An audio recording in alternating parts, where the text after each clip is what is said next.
Our study was on carcinoma of unknown primary and personalized match therapies. We looked at the next generation sequencing of 74 patients and the cell-free DNA sequencing of 72 patients.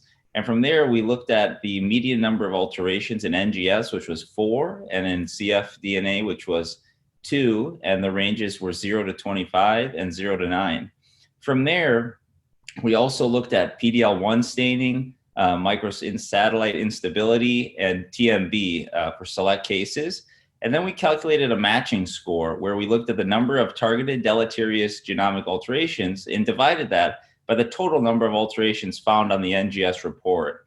And that was our matching score. And then we used the genomic alterations and we matched drugs to target those specific alterations. We then defined a matching score, a high matching score of greater than 50% matched or less than or equal to 50% matched.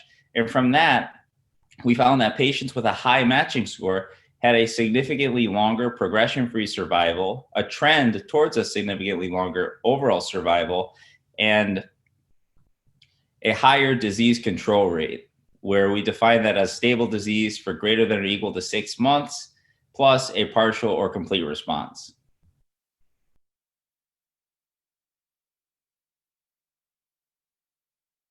A common question that we get sometimes are, what are the most commonly altered genes that we find on these patient reports?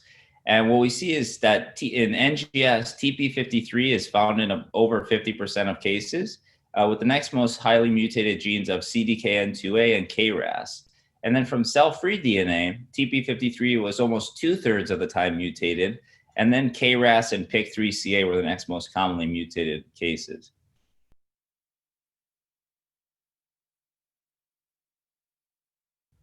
This data could